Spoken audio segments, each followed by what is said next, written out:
إن الحمد لله نحمده ونستعينه ونستغفره ونؤمن به ونتوكل عليه ونعوذ بالله من شرور أنفسنا ومن سيئات أعمالنا من يهده الله فلا مضل له ومن يضلله فلا هادي له ونشهد أن لا إله إلا الله ونشهد أن محمدًا عبده ورسوله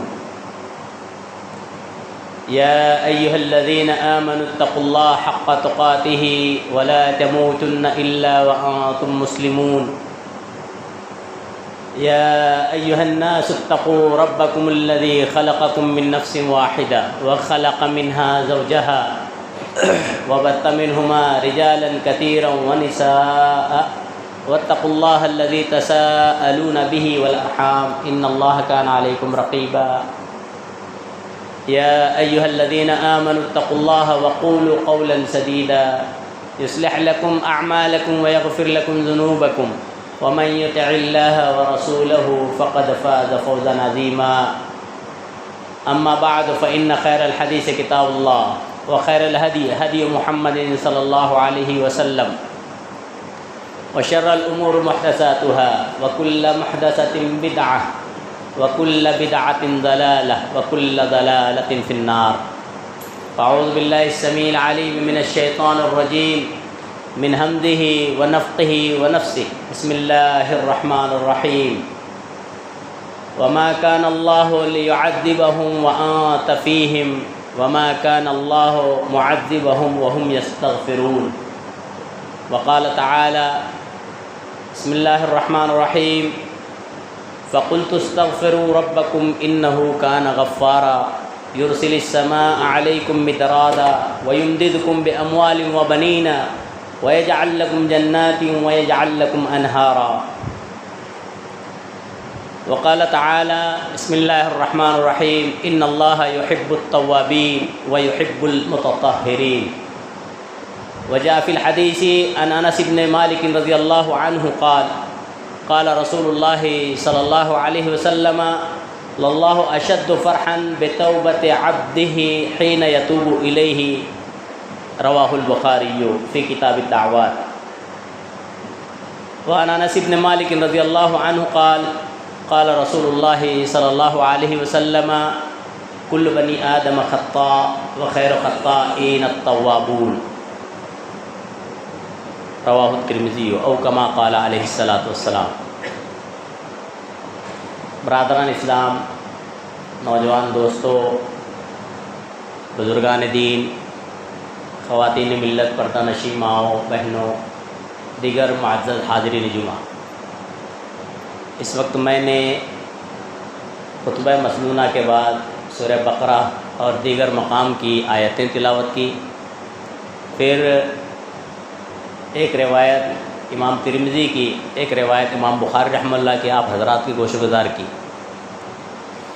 انہی آیات و احادیث کے تناظر میں انشاءاللہ آج توبہ اب نہیں تو پھر کب، اس عنوان سے کچھ بات رکھنے کی کوشش کروں گا۔ اللہ رب العالمین سے دعا ہے اللہ تبارک و تعالیٰ مجھے شریعت اسلامیہ کی روشنی میں ہی کہنے اور ہم تمام کو شریعت اسلامیہ پر حتی المقدور عمل پیرا ہونے کی توفیق عنایت فرمائے، آمین۔ سب سے پہلے اللہ کی حمد و ثنا، بڑائی، بزرگی، کبریائی اور ہر قسم کی تعریف و توصیف بیان کرنا لازمی اور ضروری ہے کہ جس رب العالمین نے، جس مدبر کائنات نے، جس خالق ارض و سما نے ہمیں اور آپ کو بے شمار نعمتوں سے نوازا ہے اور دنیا کی تمام نعمتوں میں الہ العالمین نے ہمیں دین اسلام جیسی عظیم نعمت سے مالا مال کیا ہے۔ پھر درود و سلام ہو تمام ہی انبیاء و رسول علیہ السلام پر، اور خصوصاً بے شمار و انگنت درود و سلام ہو ہمارے آپ کے آخری پیغمبر جناب احمد مجتبیٰ محمد مصطفیٰ علیہ الصلاۃ والسلام پر اور آپ کی آل اولاد پر۔ حاضرین جمعہ، اس بات سے ہم اور آپ واقف ہوں گے اور ہمیں اس کا علم ہونا چاہیے کہ عیسائیوں کا ایک عقیدہ ہے جو بہت ہی بے بنیاد، باطل اور غلط ہے۔ وہ عقیدہ یہ ہے کہ عیسائی کہتے ہیں چونکہ حضرت آدم و حوا علیہم الصلاۃ سے غلطی ہوئی تھی، اس لیے اب چونکہ ان کی جتنی اولاد آئے گی وہ غلطی سے پاک نہیں ہوگی۔ آپ کو معلوم ہونا چاہیے یہ ٹھیک ہے کہ حضرت آدم و حوا علیہم السلام سے غلطی ہوئی تھی، لیکن اللہ رب العالمین نے اپنی رحمت سے انہیں معاف بھی کر دیا تھا۔ اب یہ گمان رکھنا، یہ عقیدہ رکھنا کہ جتنے نسل انسانی بنی نوع انسان آئیں گے سب خطا کار ہوں گے، یہ غلط ہے، بے بنیاد ہے۔ کیوں؟ کیونکہ ہمارے آپ کے نبی جناب احمد مجتبیٰ محمد مصطفیٰ علیہ السلام فرماتے ہیں کہ کل مولود یولد علی الفطرہ فابواہ یہودانہ وینصرانہ او یمجسانہ۔ نبی کریم صلی اللہ علیہ وسلم کہتے ہیں کہ ہر پیدا ہونے والا بندہ یا بندی فطرت پر پیدا ہوتے ہیں، اسلام پر پیدا ہوتے ہیں، پھر ان کے والدین اسے یہودی، نصرانی اور مجوسی بناتے ہیں۔ نبی کریم صلی اللہ علیہ وسلم نے ایک مثال دی اس کے آگے، کیا تم لوگ نہیں دیکھتے ہو جانور کی طرف کہ اس کا بچہ پیدا ہوتا ہے تو کیا پیدا ہوتے وقت وہ کنکٹا ہوتا ہے؟ نبی کریم صلی اللہ علیہ وسلم نے کہا کہ نہیں، اشارہ دینا چاہتے ہیں اللہ کے نبی صلی اللہ علیہ وسلم کہ ایسا نہیں ہے کہ ولادت جب ہوتی ہے تو بچہ کنکٹا ہو، بلکہ بعد میں اس کو کان کاٹا جاتا ہے۔ معلوم یہ ہوا کہ انسان جب پیدا ہوگا تو جیسا ان کا گمان ہے ناپاک نہیں، فطرت پر ہوگا، پاک ہوگا۔ یہ الگ بات ہے کہ بنو آدم کی فطرت میں خطا، نسیان ہے، اس کا انکار نہیں ہے۔ جیسا کہ روایت میں نے پڑھی ہے، حضرت انس ابن مالک رضی اللہ عنہ بیان کرتے ہیں کہ نبی کریم صلی اللہ علیہ وسلم نے فرمایا کل بنی آدم خطا، ہر بنی آدم خطا کار ہے، اور وہ خیر و خطائین، بہترین خطا کار وہ ہے جو توبہ کرنے والا ہے۔ ایک حدیث اور میں نے حضرت انس ابن مالک سے پڑھی ہے، امام بخاری رحمہ اللہ روایت کرتے ہیں، کہتے ہیں للہ اشد فرحا بتوبۃ عبدہ حین یتوب الیہ، اللہ رب العالمین اس بندے سے زیادہ خوش ہوتا ہے اس بندے سے جو توبہ کرتا ہے اس کی طرف۔ کس بندے سے زیادہ خوش ہوتا ہے؟ نبی کریم صلی اللہ علیہ وسلم نے مثال دی کہ اس بندے سے جس کی صحرا میں ایک اونٹنی کھو گئی ہو اور اس پہ جو ہے اس کے سامان لدے ہوں کھانے پینے کے، اور اچانک اس کی اونٹنی مل جائے تو جو بندہ خوش ہوتا ہے اپنی اونٹنی کو دیکھ کر، اللہ رب العالمین بندہ جو اللہ کے نزدیک توبہ کرنے آتا ہے، اپنی بخشش کرانے آتا ہے، اللہ اس بندے سے زیادہ خوش ہوتا ہے۔ معلوم یہ ہوتا ہے کہ اللہ رب العالمین توبہ کو بہت پسند کرتا ہے، جیسا کہ اللہ تبارک و تعالیٰ سورہ بقرہ میں فرماتا ہے ان اللہ یحب التوابین ویحب المتطہرین۔ اللہ رب العالمین الہ العالمین جو ہے توابین کو، توبہ کرنے والوں کو بہت پسند کرتا ہے۔ یعنی جو بندہ اللہ کے سامنے آ جائے، گڑ گڑائے، اللہ بہت پسند کرتا ہے۔ وَيُحِبُّ الْمُتَطَہِّرِينَ، اسی طرح پاک و صاف رہنے والوں کو اللہ رب العالمین پسند فرماتا ہے۔ اس آیت میں اللہ رب العالمین نے ایک نقطہ بیان کیا ہے، اللہ توبہ کو، توبہ کرنے والے کو بہت پسند کرتا ہے، لیکن یاد رہے توبہ بطور عادت اور رسم کے نہیں ہونی چاہیے۔ توبہ بطور توبہ کے ہونا چاہیے، استغفار بطور عادت اور رسم کے نہیں، بلکہ استغفار بطور استغفار ہونا چاہیے۔ اب اس کو ہم اس طرح سے سمجھ سکتے ہیں کہ ایک بندہ ہے، اسے گرمی محسوس ہو رہی ہے، ٹھنڈک حاصل کرنے کے لیے، جسم کا میل کچیل دور کرنے کے لیے، اور اسی طرح راحت محسوس کرنے کے لیے غسل کرتا ہے۔ یہ غسل عادتاً ہے، رسماً ہے۔ اس کا فائدہ اس کو یہ ہوگا کہ غسل سے اس کو ٹھنڈک محسوس ہو جائے گی، گرمی دور ہو جائے گی، راحت حاصل ہو جائے گی۔ لیکن اگر وہی بندہ غسل کرنے سے پہلے غسل جنابت کی نیت کرے تو پھر یہ غسل عادت نہیں، غسل رسم نہیں ہوگا، بلکہ جہاں ٹھنڈک ملے گی، جہاں گرمی سے چھٹکارا ملے گا، جہاں اسے راحت حاصل ہوگی، وہیں پر اسے اس غسل کرنے کا اجر و ثواب بھی ملے گا۔ معلوم یہ ہوتا ہے کہ غسل اگر بنیت کرے غسل جنابت تو اس کا اثر بہت دور تک رہتا ہے، یہاں تک کہ دنیا کے بعد آخرت میں بھی۔ یہی توبہ بطور توبہ کرنے کا فائدہ ہے۔ اگر آدمی توبہ کر لیا بطور توبہ کے تو پھر اس کے لیے اب یہ توبہ بہت دور تک فائدہ مند ہوگا۔ لیکن اگر توبہ بطور توبہ کے نہیں ہے، بطور عادت اور رسم کے ہے، تو سمجھ لینا چاہیے کہ رمضان المبارک ختم ہوا، اس کی پھر سے پرانی روش چالو ہو گئی۔ یہ توبہ اصلی اور توبہ نقلی کا فرق ہے۔ اب ہم اپنا جائزہ لے لیں۔ الحمدللہ رمضان المبارک ابھی ہمارے درمیان ہے۔ اب تک کہ اگر کسی کو توفیق نہیں ہوگی توبہ کی تو اب توبہ تو کر لے گئے، اللہ سے ابھی بھی موقع ہے، توبہ کر لے گئے۔ اور ہم نے اگر توبہ کیے ہیں تو یہ اعلان کریں، اپنے دل سے بتائیں، اپنے آپ کا جائزہ لیتے ہوئے کہ ہم نے توبہ کس چیز سے کی ہے۔ توبہ کی ہے ہم نے رمضان المبارک میں اس چیز سے کہ پروردگار اب تک کہ ہماری زندگی غلط تھی، ہم غلط روش اختیار کیے ہوئے تھے، ہم جو ہے دنیا داری میں پڑے تھے، اے پروردگار تیرے نافرمان تھے، اے پروردگار اٹھتے بیٹھتے گناہوں میں مبتلا تھے، اے پروردگار تو نے ہمیں یہ مہینہ نصیب کیا، اللہ تیرا بڑا شکر ہے، میں تیرے سامنے اخلاص سے توبہ کرتا ہوں، اس بات کی کہ اب دوبارہ ویسا نہیں کروں گا۔ ہم نے توبہ کاہے کی توبہ اس بات کی کہ الہ العالمین میری نماز نہیں ہوتی تھی، الہ العالمین میں دن میں صرف 2-1 مرتبہ ہی پڑھتا تھا، اللہ تو نے یہ مقام دیا، یہ مرتبہ دیا، یہ موسم دیا، میں اپنے آپ کو عادی بنا لیا ہوں نماز کا، اے پروردگار توبہ کرتا ہوں کہ اب میری نماز نہیں چھوٹے گی۔ اس کے بعد بھی اگر نماز چھوٹ رہی ہے تو ہم کون سا توبہ کر رہے ہیں؟ عادتاً۔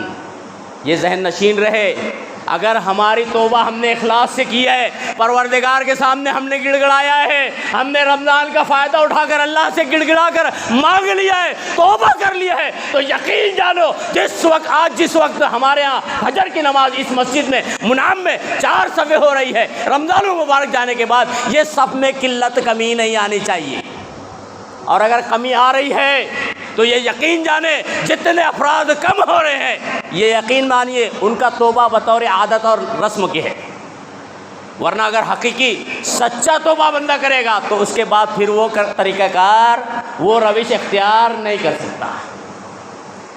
دیکھ لیجئے یہاں کا مجھے تجربہ ہے، ابھی رمضان المبارک جان اللہ نہ کرے ایسا ہو، انشاءاللہ ایسا اب نہیں ہوگا انشاءاللہ، ہم تہیہ کرتے ہیں، لیکن میں نے یہاں تجربہ رکھا ہے کہ جو ہے رمضان المبارک گیا، عام دنوں میں ایک صف مکمل ہونا مشکل ہے، جو حضرات جہاں پہ لگتے ہیں روزانہ صبح فجر میں وہی نظر آ رہے ہیں، اور جو حضرات غائب ہیں وہ حضرات غائب ہی ہیں۔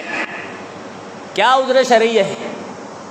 کیا آپ کو بھی عورتوں کے جیسے معاملہ ہوتا ہے کہ 10 دن کی فرصت ہے، 8 دن کی فرصت ہے؟ کس وجہ سے آپ مساجد سے دور ہیں؟ آپ کی فجر مسجد میں کیوں نہیں ہو رہی ہے؟ آپ کو اگر شرعی عذر ہے تو ایک بار ہفتے میں 1 بار، اور وہ بھی عذر نہیں ہونا چاہیے۔ جناب محمد رسول اللہ جن کو ہم اپنا آئیڈیل کہتے ہیں، جن کو ہم اپنا نمونہ کہتے ہیں، فخر سے کہتے ہیں ہم اہل کتاب ہیں، اہل کتاب سنت ہے، فخر سے کہتے ہیں ہم اہل توحید ہیں، تو کس بات کا فخر ہم کرتے ہیں؟ کیا اس بات کا کہ صرف رمضان تک کے ہم اہل توحید ہیں؟ کیا ہم اس وقت اعلان کرتے ہیں کہ ہم صرف اہل حدیث اگر ہیں تو رمضان تک کے ہیں؟ ہم اگر اہل حدیث ہیں، اہل توحید ہیں، تو ہمارا اعلان صرف رمضان تک محدود نہیں ہونا چاہیے۔ اگر ہم کتاب و سنت والے ہیں تو ہم جس طرح سے آج رمضان المبارک میں معصیت سے، برائی سے بچے ہیں، یہ توبہ کر لیں اور اقرار اللہ سے کر لیں کہ اے پروردگار اب یہاں سے پوری زندگی، یہاں سے پورے 11 مہینے نافرمانی سے بچنے کی کوشش کروں گا۔ آپ دیکھ لیجئے معاشرے کے اندر تھیوری پڑھائی جاتی ہے ہر فیلڈ میں، اللہ ماشاء کوئی فیلڈ اس سے جو مستثنا ہو تو ہر فیلڈ میں تھیوری ہے۔ تھیوری کے بعد پریکٹیکل ہے اور پریکٹیکل کے بعد پریکٹس ہوتی ہے۔ جیسے ڈاکٹری شعبہ دیکھتے ہیں، شعبہ طب، اس میں پہلے کتابیں پڑھائی جاتی ہے، بہت محنت سے پڑھتے پرسنٹیج لا کے آگے بڑھتے ہیں۔ اب اس کے بعد ایک وقت آتا ہے طب میں کہ پریکٹیکل ہوتا ہے۔ اگر صرف تھیوری پڑھ کے کوئی ڈاکٹر بن جائے تو پھر آگے اس سے جو ہے خیر کی امید کم ہو جاتی ہے، کیونکہ پریکٹیکل نہیں ہے۔ اچھا، پھر پریکٹیکل کے لیے بھی ضروری ہے کہ پریکٹیکل ہونا چاہیے۔ اگر کسی زندگی میں تھیوری ہے، پڑھ لیا ہے، پریکٹیکل نہیں ہے تو نتیجہ اس کی پریکٹس میں ہاتھ کپکپاتے ہیں، اس سے پھر ریزر چلتی نہیں ہے، کیونکہ زندگی میں پریکٹس چھوٹ گئی ہے۔ پریکٹیکل، تھیوری اور پریکٹس یہ تینوں امپورٹنٹ ہے ہر فیلڈ میں۔ یہ رمضان المبارک اللہ رب العالمین ہمیں پریکٹیکل کرواتا ہے، کاہے کہ لعلکم تتقون، روزے کا آپ نے مفہوم سمجھا ہے نا؟ روزے کا مفہوم ہی ہے، روزے کا مقصد ہی ہے، روزے کا پیغام ہی ہے کہ ہم تقوی اختیار کر لیں، اللہ سے ڈر جائیں، اللہ سے توبہ کر لیں۔ اب جب ہم کر لیے ہیں یہ پریکٹیکل ہم نے کر لیا ہے رمضان میں، تو اب پریکٹس چھوٹنا نہیں چاہیے۔ جس کی پریکٹس چھوٹ جا رہی ہے تو معلوم یہ ہوتا ہے کہ اس نے رمضان میں جو پریکٹیکل کیا ہے وہ حقیقی پریکٹیکل نہیں ہے، بناوٹی ہے، ریاکاری ہے، دکھاوا ہے، رسمی ہے۔ ورنہ یقین مانے اگر آدمی نے پریکٹیکل کر لیا ہے نا رمضان میں کہ مجھے ایسی زندگی گزارنی ہے، تو رمضان کے جاتے ہی زندگی میں تبدیلی نہیں آ سکتی۔ جس کی زندگی میں تبدیلی آ رہی ہے سمجھ لیجئے اس نے رمضان کو کھو دیا ہے، رمضان کی اہمیت اس کو نہیں سمجھی ہے۔ آج تو ہمارے یہاں پہ اتنی بے دینی پائی جاتی، بے راہ روی ہے کہ آدمی رمضان مبارک پورا ختم بھی نہیں ہوتا ہے، چاند نظر نہیں آتا ہے تو اس سے پہلے ہی بھائی نائی کے وہاں پہ نمبر لگا کے رکھے رہتا ہے۔ اگر غلط کہوں تو بولیے گا، نمبر لگا کے رکھا رہتا ہے، میرا پہلا نمبر رہے گا، میں چاند کا انتظار کر رہا ہوں۔ چاند ہوا نہیں کہ سنت رسول اللہ کو گٹر میں ڈال دیا جاتا ہے۔ کون کر رہا ہے یہ؟ اپنے آپ کو ایمان والا کہتا ہے، اپنے آپ کو کلمہ گو کہہ رہا ہے، اپنے آپ کو اہل توحید کہہ رہا ہے، اپنے آپ کو اہل کتاب و سنت کہہ رہا ہے، اور کام وہ کر رہا ہے جو خلاف ہے سنت رسول اللہ۔ اور اس کے واسطے طریقہ کیا اختیار کر رہا ہے؟ مچھلی والوں کا۔ جانتے ہیں آپ مچھلی والے کا واقعہ آپ سنتے ہیں نا، اصحاب السبت کہتے ہیں انہیں۔ سنیچر کے دن اللہ رب العالمین نے انہیں مچھلی کا شکار کرنے سے، ان کا پیشہ مچھلی تھی، مچھلی کا شکار کرنا، بیچنا، خرید و فروخت کرنا، یہی ان کا کام تھا۔ اللہ رب العالمین نے انہیں مچھلی سنیچر کے روز مارنے سے منع کیا تھا، شکار کرنا منع تھا، عبادت کا دن طے تھا۔ کیا کیا انہوں نے؟ اللہ رب العالمین آزماتا ہے بندے کو، اور بندہ آزمائش میں اگر کامیاب ہو گیا تو اللہ رب العالمین کا محبوب ہوا، اور اگر آزمائش میں ناکام ہو گیا تو اللہ رب العالمین کا مقبول بندہ ہوگا۔ اب اللہ رب العالمین نے انہیں آزمایا، سنیچر کے روز مچھلیاں بلند ہو کر آ رہی تھی، اڑ رہی تھی۔ شیطان نے ان کے دماغ میں ایک ہیلا داخل کر دیا، یہ مچھلیاں سنیچر کو اوپر آتی ہیں اور اتوار کے دن ہم جب آتے ہیں تو خالی ہاتھ جا رہے ہیں۔ یہ نہیں انہوں نے گمان کیا، یہ نہیں سوچا کہ یہ اللہ کی طرف سے آزمائش ہو سکتی ہے، انہوں نے بجائے آزمائش کا سوچنے کے ہیلا اختیار کر لی۔ جمعہ کے روز رات میں جال لگا دی، سنیچر کے دن پوری مچھلیاں جال میں پھنس گئی، اور پھر اتوار کے روز شکار کر لیا۔ وَمَكَرُوا وَمَكَرَ اللَّهُ وَاللَّهُ خَيْرُ الْمَاكِرِينَ۔ جب انسان اللہ کی ذات کے ساتھ مکر کرنے لگتا ہے تو اللہ رب العالمین کی ایک چال انسان کے لیے بہت ہی نقصان دہ، اللہ کے عذاب کا شکار بنا دیتا ہے۔ دیکھ لیجئے رمضان میں ہی نمبر لگا ہوا ہے، عید کا چاند نظر آیا، اصحاب سبت ہوا کہ نہیں معاملہ؟ بالکل اصحاب سبت ہوا۔ آپ کو معلوم ہونا چاہیے اگر ہم نے توبہ کر لیا ہے، ہم نے اللہ کے سامنے گڑ گڑا لیا ہے، تو یقین مانیے پھر سے معصیت ہمارے اندر نہیں آنا چاہیے، ورنہ آپ کو معلوم ہونا چاہیے معصیت کا نقصان کیا ہے۔ ایک اشارہ بتاتا ہوں، ایک واقعے کی طرف اشارہ دیتا ہوں۔ حضرت جبیر ابن مطعم رضی اللہ عنہ بیان کرتے ہیں کہ قبرص نامی ایک ملک فتح ہوا، شہر، بڑا سا شہر ہے، فتح ہو گیا، تو ہم نے دیکھا کہ جو وہاں کے رہائشی تھے، جو اب تک کے معصیت میں، برائی میں مبتلا تھے، اللہ کی نافرمانی مبتلا تھے، ان کے اوپر نفسا نفسی کا عالم ہے۔ لوگ ایک دوسرے سے پوچھ رہے ہیں، سوال کر رہے ہیں کیسے ہو گیا، کیسے ہم نقصان ہو گئے، کیسے ہم امیر سے غریب ہو گئے، کیسے ہم بادشاہ سے فقیر ہو گئے، کیسے ہم آزاد سے غلام ہو گئے۔ آپس میں نفسا نفسی چل رہی ہے، اور مسلمانوں کو اللہ رب العالمین نے اپنا فضل دیا۔ مسلمان اپنی محنت سے اللہ پر یقین کرتے ہوئے اس پر قابض آ گئے۔ اسی دوران حضرت ابو درداء رضی اللہ عنہ، صحابی رسول ہے، وہ کنارے بیٹھ کر رو رہے ہیں۔ حضرت جبیر ابن مطعم رضی اللہ عنہ کہتے ہیں کہ ہم لوگ ان کے پاس آئے، اور آنے کے بعد پوچھا، ابو درداء رضی اللہ عنہ کیوں رو رہے ہو؟ یہ تو آج خوشی کا دن ہے، اللہ نے ہمیں انعام دیا ہے، ہم جیت گئے ہیں، اللہ کا فضل ہوا ہے، کامیاب ہو گئے، ہمارا معرکہ ہمارے حق میں آ گیا ہے، اللہ نے ان کو ہمارے ماتحت کر دیا، اب تو رونے کا نہیں خوشی منانے کا دن ہے، تم رو کیوں رہے؟ تو قربان جائیں ہمارے اسلاف پر، صحابی رسول پر رضی اللہ عنہ کیا جواب دیتے ہیں؟ کہتے ہیں لوگوں تم دیکھتے نہیں ہو ان لوگوں کی حالت، یہ وہ قوم تھی جو بڑی شان و شوکت سے رہتی تھی، یہ وہ قوم تھی جو آزاد تھی، یہ وہ قوم تھی جو اللہ کی ہر نعمت میں پل رہی تھی، لیکن جب اس قوم نے اللہ کی معصیت کی تو تم دیکھتے نہیں ان کی طرف ان کی کیا درگت ہو گئی ہے۔ معلوم یہ ہوتا ہے، اس پورے واقعے سے ملتا ہے یہ سبق کہ بندہ اگر اللہ کی معصیت میں مبتلا ہو، توبہ کی توفیق نہ ہو، اور اگر توبہ کر لیا ہو پھر سے وہی کام کر رہا ہو، تو اسے ڈرنا چاہیے کہ پھر اللہ رب العالمین اس کی اس دی ہوئی نعمت کو سلب نہ کر لے۔ ہر وقت محتاط رہنا چاہیے۔ ہمارے آپ کے نبی جناب محمد رسول اللہ صلی اللہ علیہ وسلم، اب غور کریں، نبی کریم صلی اللہ علیہ وسلم کہتے ہیں میں دن اور رات میں 100 مرتبہ استغفار پڑھتا ہوں، 100 مرتبہ توبہ کرتا ہوں۔ ایک روایت میں 70 کا، ایک مرتبہ 100، ایک روایت میں 100 کا تذکرہ ہے۔ اللہ کے نبی صلی اللہ علیہ وسلم یہ توبہ کیوں کرتے تھے جبکہ معصوم عن الخطا ہیں، رحمت للعالمین ہے، اللہ نے بڑا اونچا مقام دیا ہے، مقام محمود حاصل ہونے والا ہے، پھر بھی جناب محمد رسول اللہ کہتے ہیں کہ میں صلی اللہ علیہ وسلم 100 مرتبہ۔ ہمیں کتنا کرنا چاہیے؟ کم از کم سنت رسول اللہ کے مطابق 100 مرتبہ تو دن رات میں توبہ کرنا چاہیے نا، اللہ معاف کر دے۔ کتنی توبہ ہم سے ہو رہی ہے، اور توبہ بھی ہو رہی ہے تو ہم اخلاص سے توبہ کر رہے ہیں کہ نہیں کر رہے ہیں؟ اگر ہمارے اعمال رمضان المبارک کے بعد وہی ہیں جو پہلے تھے تو سمجھ لینا چاہیے ہم نے اخلاص سے توبہ نہیں کی ہے۔ آپ غور کریں، اگر بندہ اخلاص سے توبہ کر لے ہوئے تو کتنا فائدہ ہے، اللہ رب العالمین اس کے دل کو نرم کر دیتا ہے، اور اگر توبہ اخلاص سے نہ ہو تو دل سخت ہو جاتا ہے۔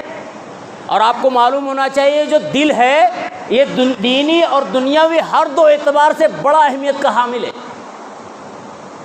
دیکھ لیجئے، پہلے میں مثال دیتا ہوں کیسے دل سخت ہوتا ہے۔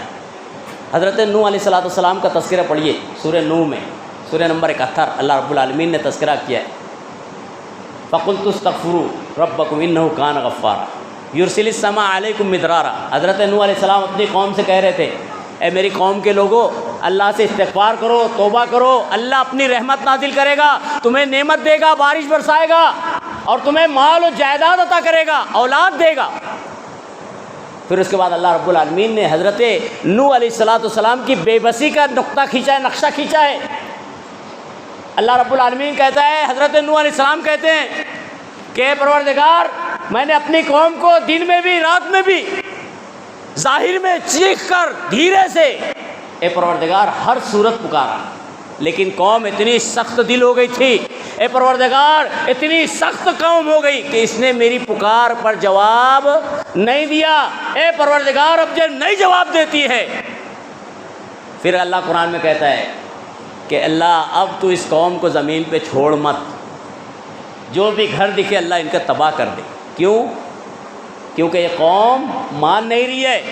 قوم جب مانتی نہیں ہے تو یقین مانیے دل جو ہے سخت ہو جاتا ہے، اور جب دل سخت ہوتا ہے تو اللہ کی رحمت قریب نہیں آتی، اللہ کی رحمت کی طرف جھکتا نہیں ہے، اسے دنیا زیادہ پیارے لگتی ہے، دین اس کو ہارڈ ہونے لگتا ہے۔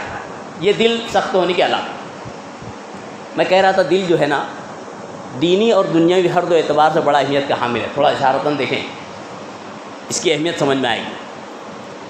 دنیاوی اعتبار سے تو ہم اور آپ جانتے ہیں دل کی کتنی اہمیت ہے، جانتے ہیں کہ نہیں جانتے؟ جانتے ہیں نا بھائی، کتنی اہمیت ہے۔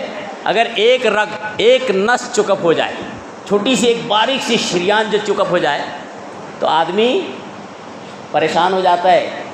وہ اگر ہوش حواس میں تو ٹھیک ہے، نہیں تو اس کے گھر والے بائی پاس سرجری، یہ سرجری، وہ سرجری، اور لاکھوں روپیہ پانی کی جیسے بہانے لگتے ہیں۔ کیوں؟ تاکہ یہ چکپ باہر ہو جائے اور پھر دل پھر سے کام کرنا شروع کر دے۔ اس کوشش میں لگتے ہیں نا، کیوں لگتے ہیں؟ تاکہ بندہ پھر سے اپنی پہلی زندگی جینے لگے۔ اور اگر جس کی رگ جو بند ہو جاتی ہے، اگر سب کر لیا، ڈائلسس کر لیا، یہ کر لے، وہ انجیوگرافی کر لیا، سب کر لیا، اگر وہ صحیح نہیں ہوا تو پھر اس کی خبر آتی ہے انا للہ و انا الیہ راجعون۔ کیا مسئلہ ہے بھائی؟ ہارٹ اٹیک آ گیا۔ دل کی اہمیت ہے کہ نہیں دنیا میں؟ دل کی اہمیت شرعی اعتبار سے بھی بڑی ہے، اخروی اعتبار سے بڑی ہے۔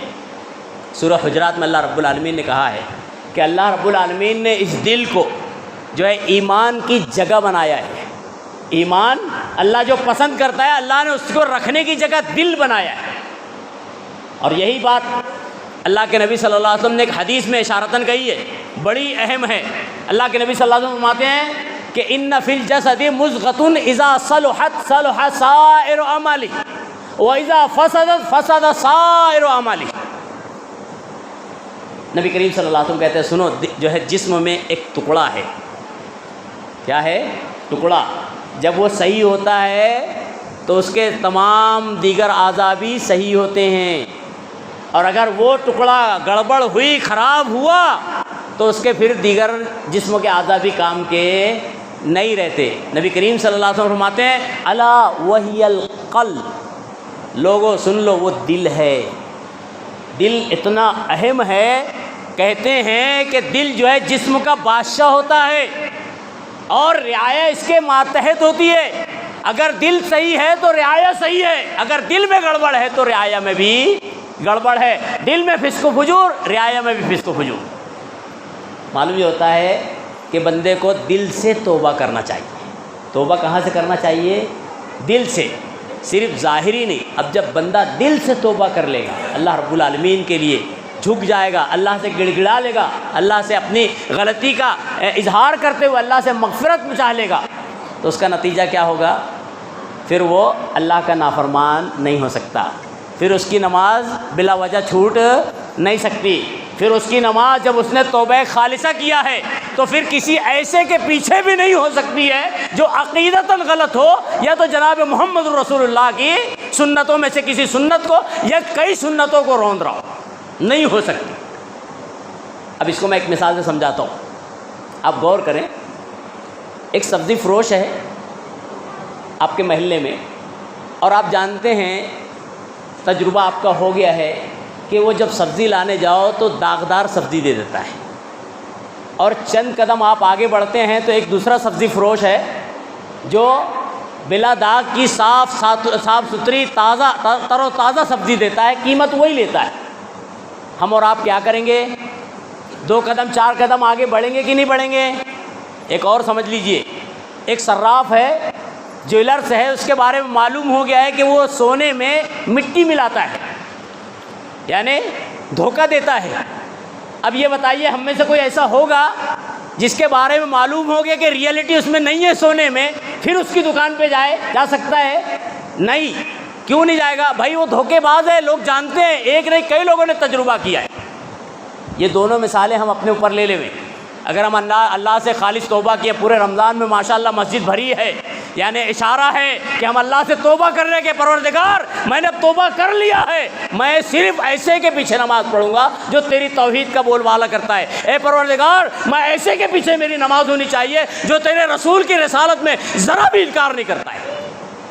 اور اگر آپ کسی کے پیچھے نماز پڑھ رہے ہیں اور گمان کر رہے ہیں کہ اس کے پیچھے میری نماز ہو رہی ہے، یا تو آپ غلط ہیں نہیں تو وہ غلط ہے۔ اب آپ تہیہ کر لیجیے۔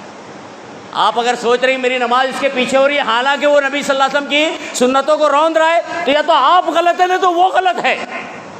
تہیہ آپ کو کرنا ہے، فیصلہ آپ کو کرنا ہے۔ اگر آپ یہ سوچ رہے ہیں کہ میری نماز ان کے پیچھے ہو جا رہی ہے اور وہ دھوکے باز ہے، تو تہیہ آپ کو کرنا ہے، یا تو آپ غلط ہیں نہیں تو وہ غلط ہے۔ اب آئندہ نماز پڑھنے سے پہلے سوچئے گا کہ میں ایسے بندے کے پیچھے نماز پڑھ رہا ہوں جو نبی صلی اللہ علیہ وسلم کی ایک نہیں کئی حدیثوں کو روند رہا ہے. میں کتاب و سنت والا ہوں, میرا ایمان ہے میں رسول کی ایک حدیث بھی عمدن جان بوجھ کر کبھی نہیں روندوں گا, کبھی نہیں کتراؤں گا. یہ ایسا بندہ ہے جو کئی حدیثوں کو روند دیتا ہے, صبح شام میں سینکڑوں حدیث روند رہا ہے. یہ ایسا بندہ ہے جس کا عقیدہ صحیح نہیں ہے, جس میں توحید نہیں ہے, بدعقیدگی ہے, جو وحدت الوجود کا قائل ہے, جو اللہ رب العالمین کو کئی چیزوں میں داخل کیا ہوا ہے, جو لوگوں کو بھی اللہ کی صفات دے بیٹھا ہے. میں اس کے پیچھے نماز پڑھ رہا ہوں. اپنے آپ کا سوچنا چاہیے کہ میری نماز ہو رہی ہے کہ نہیں. یہ اللہ کا منکر ہے, میں اللہ کو ماننے والا ہوں, میں توحید والا ہوں, یہ توحید کا منکر ہے, یہ مشرک ہے. اس کے پیچھے میری نماز میں ادا کر رہا ہوں, میری ہو رہی ہے کہ نہیں. یہ نہیں سوچنا, یہ نہیں کہنا کہ اس کے پیچھے ہوتی کہ نہیں ہوتی. آدمی کو اپنا خود جائزہ لینا ہے. توبہ کرنے کے بعد میں نے واقعی نماز کے بارے میں توبہ کیا کہ نہیں کیا. نماز کے بارے میں یہ تو توبہ کر لیا ہوں میں کہ اب میری نمازیں ہوں گی, یہ بھی توبہ کیا ہوں کہ نہیں درست جگہ ہی ہوگی, اس کا بھی توبہ ضروری ہے. اور بندہ اگر اخلاص سے توبہ کر لے وے تو فائدے آپ کو معلوم ہونا چاہیے. اللہ رب العالمین نے قرآن میں کئی جگہ نقل کیے ہیں. سب سے پہلے اللہ کے نبی صلی اللہ علیہ وسلم کا جو اللہ رب العالمین نے فائدہ اور آپ کی شخصیت کا جو رتبہ اور مرتبہ بتایا اس کی طرف اشارتاً دیکھیں. اللہ رب العالمین کہتا ہے وما کان اللہ لیعذبہم وانت فیہم. جناب محمد رسول اللہ صلی اللہ علیہ وسلم جب تک اس دنیا میں تھے تو اللہ رب العالمین کہتا ہے اللہ عذاب نہیں دے گا. اللہ کے نبی صلی اللہ علیہ وسلم کو ہونے کے ناطے اس دنیا میں عذاب نہیں آئے گا. اور اللہ کہتا ہے وما کان اللہ معذبہم وہم مستغفرون. اب اللہ کے نبی صلی اللہ علیہ وسلم ہمارے درمیان نہیں ہے, اب ایک ہی چیز بچی ہے استغفار, توبہ. اگر بندہ توبہ کرتا رہے, استغفار کرتا رہے تو اللہ رب العالمین کی گرفت سے, پکڑ سے, عذاب سے بچ سکتا ہے. اور اگر توبہ صرف مخصوص دائرے میں کر لے ہوئے مہینے بھر کے لیے اور اس کے بعد سوچے کہ اب اللہ کی پکڑ نہیں آئے گی تو یہ غلط ہے. بندے کو ہر وقت ہر حال میں اللہ سے ڈرتے رہنا چاہیے. یہ نبی کریم صلی اللہ علیہ وسلم نے مومن کی علامت اور پہچان بتائی ہے, اور منافق اور جو اللہ کا منکر ہے اس کی پہچان یہ ہے کہ وہ اللہ سے ڈرتا نہیں. آپ قرآن کا مطالعہ کریں. اللہ رب العالمین قرآن میں کہتا ہے ان المنافقین یخادعون اللہ وهو خادعهم, کہ منافقین اللہ کو دھوکہ دینا چاہتے ہیں اور خود وہ اپنے آپ کو دھوکہ دے رہے ہیں. پھر اس کے بعد اللہ کہتا ہے کہ وہ لوگ نماز کے لیے کھڑے ہوتے ہیں. یعنی منافقین بھی نماز پڑھتے تھے. معلوم کیا ہوتا ہے, منافقین نماز پڑھتے تھے. آدمی یہ نہ گمان کرے کہ میں نماز پڑھ رہا ہوں تو میں منافق نہیں ہوں. آدمی کو ڈرنا چاہیے, کیونکہ نبی کریم صلی اللہ علیہ وسلم نے اشارہ دیا ہے کہ اگر آدمی میں منافقت کی خصلتیں پائی جائے اور اگر وہ اس سے اپنے آپ کو توبہ نہ کر لے, فوراً اللہ سے استغفار نہ کرے تو وہ منافقاً خالصاً لکھ دیا جاتا ہے, یعنی پکا منافق. فوراً توبہ کرنا چاہیے جو نفاق والا معاملہ ہے. اللہ کیا کہتا ہے, کہتا ہے اللہ رب العالمین کہ وہ کھڑے تو ہوتے ہیں لیکن کسالہ, بڑے با دل ناخواستہ. بس کیسا ہے, نہیں کھڑے ہوں گے تو لوگ کیا کہیں گے, لوگ ہمیں اپنی صف سے نکال دیں گے, باہر کر دیں گے. با دل خواستہ. آپ دیکھ لیجئے, اگر آپ کی 4 نماز ہو رہی ہے, 5ویں نماز نہیں ہو رہی ہے تو کیا ہے, آپ اس کو کیا سمجھتے ہیں؟ اگر آپ کی 4 نماز اس مسجد میں ہو رہی ہے, 5ویں نماز اپنے گھر میں ہو رہی ہے یا کہیں اور ہو رہی ہے تو آپ اس کو کیا سمجھتے ہیں؟ یقین مانیے یہ وہی معاملہ ہے جو اللہ نے قرآن میں منافقین کے تعلق سے کہا ہے. کیوں 5ویں نماز 4, آپ دیکھیں حدیث کا مطالعہ کریں. نبی کریم صلی اللہ علیہ وسلم نے اشارہ دیا ہے نا. نبی صلی اللہ علیہ وسلم فرماتے ہیں کہ 2 نمازیں منافقین پر بہت ہارڈ پڑتی تھی. کون سی 2 نماز؟ ایک عشاء کی اور ایک فجر کی. یہ 2 نمازیں کیوں ہارڈ پڑتی تھی منافقین پر؟ کیونکہ اس وقت بجلی نہیں تھی, لائٹ نہیں تھی, اندھیرا تھا. اور ظاہر بات ہے عشاء کی نماز بھی اندھیرے میں ہوتی تھی ہمارے اسلاف کی, اور فجر کی نماز بھی اندھیرے میں ہوتی تھی. ان لوگوں کو بہت ہارڈ پڑتا تھا کہ اگر نماز پڑھنے جائیں کوئی تو دیکھ نہیں پائے گا, پہچان تو نہیں پائے گا, جانا چاہیے کہ نہیں جانا چاہیے, یہ ہارڈ ہوتی تھی. اگر ہماری نماز ہمارے اوپر فجر ہارڈ ہو رہی ہے تو ہمیں کیا سمجھنا چاہیے, کیا سمجھنا چاہیے ہمیں؟ یعنی یہ کہ ہمارے اندر کچھ نہ کچھ نفاق آ گیا ہے, اسے دور کرنا چاہیے جتنی جلدی ہو سکے اتنی. کیونکہ وہ اللہ کہتا ہے یراؤن الناس, ان کا مقصد لوگوں کو دکھانا تھا کہ بھائی ہم تمہاری صف میں ہیں, مسلمانوں ہمیں قتل مت کر دینا, مسلمانوں ہمیں ستانا مت, مسلمانوں اپنی طاقت کا اظہار ہم پر مت کرنا, ہم آپ کی صف میں ہی ہیں.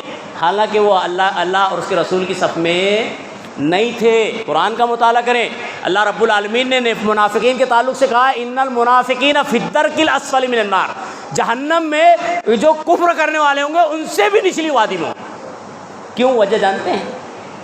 اس لیے کہ اللہ کے نبی صلی اللہ علیہ وسلم کے سامنے یہ میٹھی میٹھی بات کرتے تھے اور دیگروں کے پاس جا کے اسلام کے خلاف کارروائی کرتے تھے۔ اللہ رب العالمین نے اس کو بہت ناپسند کیا۔ ایک ایسا بندہ جو کارروائی اسلام کے خلاف کر رہا ہے، سمجھ میں آتا ہے کہ ٹھیک ہے یہ دشمن، لیکن ایک ایسا بندہ جو مسلمانوں کے درمیان رہ کے اپنے اندر نفاق پیدا کر لیا ہے، تو وہ اللہ رب العالمین کے نزدیک بہت ناپسند ہے۔ بہرحال ہم نے جب توبہ کیا ہے تو یہ ہمارا اعلان ہے کہ اللہ رب العالمین ہم نے تجھ سے توبہ کر لیا، اب زندگی انشاءاللہ تیری بتائی ہوئی شریعت کے مطابق ہوں گی۔ اے پروردگار، تیرے نبی کی بتائی ہوئی شریعت کے مطابق میری زندگی ہوگی۔ ایک نقطہ آپ کو بتا دوں، قیامت کے دن جب ترازو میں وزن تولے جائیں گے اعمال، آپ کو معلوم ہونا چاہیے کہیں ہمارا عمل جو ہے اللہ نہ کرے اگر کھوٹا سکہ ہو گیا، اس کی کوئی قیمت نہیں لگے گی۔ اگر سکہ کھوٹا ہے تو اس کی کوئی حیثیت نہیں ہے۔ قیامت کے دن میزان میں عمل تولے جائیں گے، اگر عمل میں ریاکاری وزن نہیں ہوگا، عمل میں اگر شریعت نہیں ہے وزن نہیں ہوگا، عمل میں اگر شرک ہے وزن نہیں ہوگا، اگر عمل اسلام کی فہرست سے ہٹ کر کوئی اور ہے وزن نہیں ہوگا۔ ایسا سکہ کھوٹا سکہ کہلائے گا، اس کی کوئی حیثیت نہیں ہوگی۔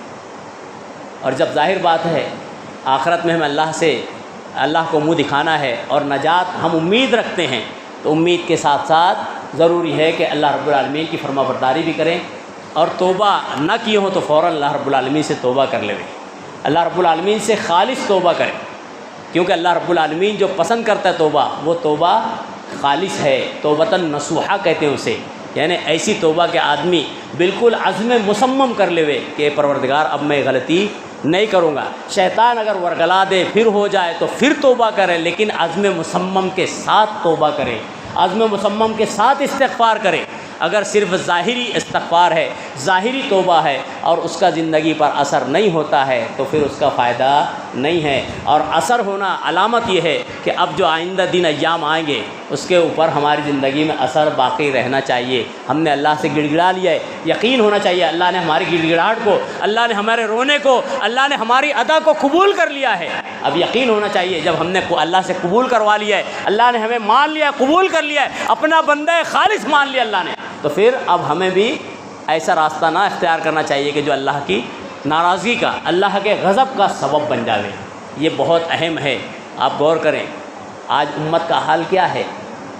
مساجد بھری رہتی ہے، کب تک کہ جب تک کہ رمضان المبارک ہے، رمضان المبارک کے بعد دھیرے دھیرے مسجد کی صفیں کم ہوتی چلی جاتی ہے۔ کئی مساجد کا معاملہ تو یہ بھی ہے کہ اگر 2 سے 3 آدمی نہ آئے تو انتظار کرتے رہتے امام کہ کب مصلی آئیں اور نماز کھڑی ہو، خاص طور سے فجر کی نماز۔ تو ایسی حالت امت مسلمہ کی نہیں ہونی چاہیے، مومنوں کی، خاص طور سے اہل توحید کی یہ صفت نہیں ہونی چاہیے، یہ خامی نہیں ہونی چاہیے۔ اللہ رب العالمین سے دعا کرتے ہیں اللہ رب العالمین ہمیں اور مزید توبہ کی توفیق عطا فرما دے۔ اللہ رب العالمین ہماری توباؤں کو اللہ نے قبول کیا ہے، اللہ ہمارے دلوں کو جو ہے اللہ کے لیے نرم کر دے، اسلام کے لیے نرم کر دے، مومنوں کے لیے نرم کر دے۔ اللہ رب العالمین ہمیں اور مزید توبہ کی توفیق عطا فرما دے۔ اللہ رب العالمین ایسے ہر کام سے اللہ میری آپ کی ہر مومن اور مومنہ کی حفاظت فرماوے جو کام اللہ کو ناپسند اور ناگوار ہے۔ الہ العالمین مسلمانان عالم پریشان حال ہے، اللہ رب العالمین ان کی پریشانی کو اپنی غیبی امداد اور نصرت سے دور فرما دے۔ اللہ رب العالمین ہم میں جو پریشانی کا شکار ہے الہ العالمین اس کی پریشانی کو دور فرما دے۔ اللہ رب العالمین رمضان کا یہ چند گھنٹہ یا 1 دن اور چند گھنٹہ باقی ہے، الہ العالمین ہمیں اس میں خالص توبہ کی توفیق عطا فرما دے۔ اللہ رب العالمین ہم میں جو ایسے والدین ہیں اپنی اولاد کے لیے، رشتے کے لیے پریشان حال ہوں، اللہ رب العالمین ان کی اولاد کے لیے بہتر سے بہتر رشتہ استوار فرما دے۔ اللہ رب العالمین ہم میں کوئی ایسا ہو جو اپنے قرض سے جوجھ رہا ہو، الہ العالمین اس کے قرض کے پورے ہونے کے اسباب مہیا فرما دے۔ اللہ ایسا ہو کوئی ہو اللہ جو رزق حلال کے لیے پریشان ہو، الہ العالمین اس کے لیے رزق حلال میں کشادگی عطا فرما دے۔ اللہ رب العالمین ہم میں جو بیمار ہو اللہ انہیں شفائے کاملہ عاجلہ نصیب عطا فرما دے۔ اللہ رب العالمین ہم میں جو گزر گئے ہوں چھوٹے بڑے اللہ ان کی کروٹ مغفرت عطا فرما دے۔ اللہ جب تک ہمیں اس دنیا میں رکھے حقیقی دین اور ایمان پر قائم اور دائم رکھے، الہ العالمین میرا آپ کا ہر مومن اور مومنہ کا خاتمہ بھی حقیقی دین اور ایمان پر ہی فرما دے. آمین. اقول قولی ھذا واستغفر اللہ لی ولکم ولسائر المسلمین انہ تعالی جواد کریم برور رحیم فاستغفروہ انہ هو الغفور الرحیم.